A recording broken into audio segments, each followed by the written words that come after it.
Hey guys, welcome back to my channel. It's me Amritanika simple blog. আজকে আমার টপিকটা হচ্ছে toxic people, how to avoid them. এই toxic পিপলগুলোকে আমরা সবখানেই দেখতে পাবো, তাদেরকে অ্যাভয়েড করাই হচ্ছে সবথেকে বড় বুদ্ধিমানের কাজ। আমি একটা ছোট্ট গল্প বলি। গল্পটার নাম হচ্ছে the angry man and his gifts. Gautam Buddha একটি গ্রামে যায়, সেখানে গিয়ে উনি ওনার স্পিচ দেয়। অনেক ভক্তরা ওখানে থাকেন, তার মধ্যে একটি ভক্ত ভীষণ রুডভাবে অনেক রাগ দেখিয়ে ওনার সাথে কথা বলে। তো উনি সেই ভক্তটিকে ওনার কাছে ডাকেন এবং জিজ্ঞাসা করে, তোমার বাড়িতে কি গেস্ট আসে? তখন বলছে, হ্যাঁ আসে। যখন তুমি গেস্ট আসে তোমার বাড়িতে, তুমি কি তাদেরকে কোনো গিফট দাও? বলছে, হ্যাঁ দিই। যদি তারা সেই গিফটটা না নেয়, তখন গিফটটা তুমি কি করবে? আমি নিজের কাছে রেখে দেবো, কারণ টাকাটা তো আমি নিজের টাকা দিয়ে কিনছি। গিফট না নিলে সেই গিফটটা আমার হয়ে যাবে।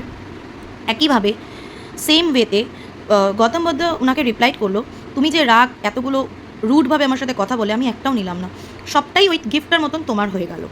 তার মানে কি বন্ধুরা, টক্সিক পার্সন আমাদের চারিপাশে ঘুরঘুর করবেই এবং নেগেটিভিটি ছড়াবেই। নেগেটিভিটি ছড়ানোটাই হচ্ছে ওদের কাজ। এই টক্সিক পার্সনসগুলোর একটাই কাজ, লোককে উত্তপ্ত করা। সুতরাং টক্সিক পার্সন চারিদিকে ঘুরে বেড়াবে। ঠিক দেখুন না, আজকে মাম্মাই ম্যাডামের মতন একটি গুণী ব্যক্তি, যিনি নিজের ফেস না দেখিয়ে, ওনার ফেস ভ্যালু যা আছেন উনি সেটা দেখিয়ে অনেক রেভিনিউ ইনকাম করতে পারতেন, কিন্তু ওনার তো ওটা উদ্দেশ্য নয়। ওনার একটাই উদ্দেশ্য ছিল ইউটিউবে এসে একটি অসহায়ের মেয়ের পাশে দাঁড়ানো, অ্যান্ড সেটা উনি করেছে। তার বিনিময়ে কিন্তু উনি কোনো রিওয়ার্ড আশা করেননি, বরঞ্চ সবার কাছে আরও সমালোচিত হয়েছেন। আজকের দিনে দাঁড়িয়ে ওনাকে নিয়ে অনেকেই সমালোচনা করছেন, সো কল্ড।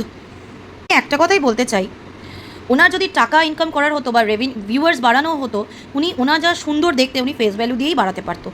উনি সবটাকে সাইডে রেখে ওনার একটাই গোল ছিল, একটাই মোটো ছিল, ওই মেয়েটির, অসহায় মেয়েটির পাশে দাঁড়ানো, এবং উনি সেটাই করে গেছেন through out the. Owner video যবে থেকে আমরা দেখছি, সবসময় দেখেছি ওনার টপিকটা হচ্ছে একটি মেয়েকে হেল্প করা।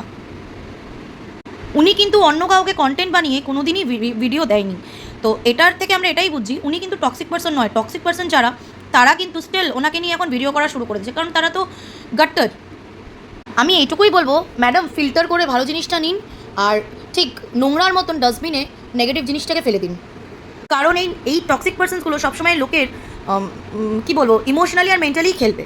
ওরা ওখান থেকে ওদের অনেক কন্টেন্ট দরকার পড়বে।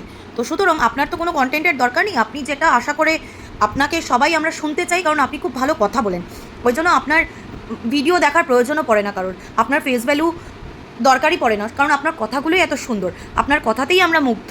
আর এই টক্সিক পার্সনরা তো কী করবে, তারা তো কিছু করার নেই, তাদের ফেস ভ্যালুটাই দরকার।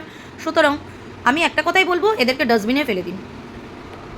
আমরা আপনাকে ভালোবাসি, প্লিজ আপনি কোনো অন্য ভিডিওগুলো দিন, আমরা যেগুলো শুনতে চাই, আপনার কথাগুলোই আমাদের ভালো লাগে। আর টক্সিক পার্সন তো থাকবেই, কিছু করার নেই। Thank you madam.